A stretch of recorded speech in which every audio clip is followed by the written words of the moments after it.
పాలసీపై BRS నేత మాజీ మంత్రి జగదీష్ రెడ్డి తీవ్ర విమర్శలు చేశారు. పారిశ్రామిక భూములపై రేవంత్ రెడ్డి కన్నేశారని విమర్శించారు. ప్రభుత్వాన్ని రియల్ ఎస్టేట్ దందాలుగా రేవంత్ భావిస్తున్నారని ఆరోపించారు. 5 లక్షల కోట్ల రూపాయలు దోచుకోవడమే లక్ష్యంగా రేవంత్ కుట్రలు చేస్తున్నారని మండిపడ్డారు. రేవంత్ రెడ్డి భూదందాతో తెలంగాణకు తీరని అన్యాయం జరిగిందన్నారు.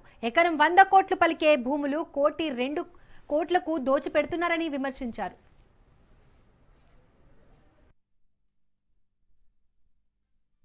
కాంగ్రెస్ ప్రభుత్వం ఏర్పడిన తర్వాత ప్రజలు చాలా చిత్ర విచిత్రాలను చూస్తున్నారు.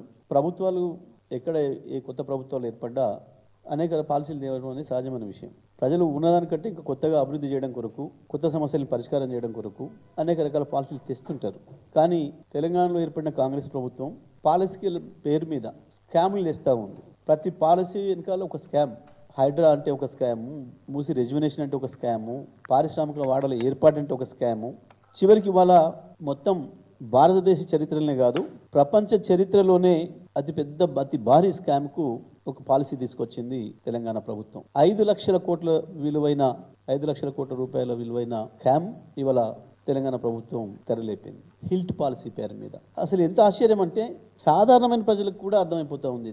వీళ్ళు తెచ్చిన ఈ Hyderabad industrial lands transformation policy అనేది అయితే తెచ్చిండ్రో హిల్ట్ పాలసీ అని చెప్పి, ప్రభుత్వ భూముల్ని అమ్మడం, వేలం వేయడం సాధారణంగా జరుగుతున్నాయి. ప్రభుత్వ భూమిని డిస్పోజ్ చేయాలంటే తప్పకుండా దానికి ఒక గజం భూమిని, ప్రభుత్వం భూమిని ఇతరులకు దారదత్తం చేయాలన్నా చాలా నిబంధనలు ఉంటాయి. కానీ చాలా విచిత్రంగా 10,000 ఎకరాల అతి విలువైన భూముల్ని కారు చౌకగా వాళ్ళ అనుయాయులకి, వాళ్ళ ఆత్మీయ బంధువులకు, ఆత్మీయ మిత్రులకు కట్టబెట్టడానికి ఒక భారీ స్కామ్ తెరలేపింది ఇవాళ రాష్ట్రంలో ఉన్న కాంగ్రెస్ పార్టీ ప్రభుత్వం, రేవంత్ రెడ్డి ప్రభుత్వం. ఇది హైదరాబాద్ నగరానికి ద్రోహం చేయడమే కాదు, తెలంగాణ ప్రజలందరికీ కూడా ద్రోహం చేయడం. ఒకవైపు మీరు చూసినారు, గత 3 నెలల్లోనే 2 నెలల నుంచి ఇప్పటి వరకు ఎప్పుడూ రానంత ధర వచ్చింది. దాదాపు 190 కోట్లు వచ్చింది, 170 కోట్లు వచ్చింది ఎకరానికి అని చెప్పి వేలం పాటేస్తే, మళ్ళీ నిన్న మొన్న 137 కోట్లు వచ్చింది, ఇంకొక చోట 136 కోట్లు వచ్చింది అని చెప్పి ప్రభుత్వం ప్రకటించింది. మరి ఇంత స్పష్టంగా ఇవి ప్రకటిస్తూ మరొక వైపు పేదలు ఎక్కడన్నా ఇండ్లు కట్టుకుంటే ప్రభుత్వ భూముల్లో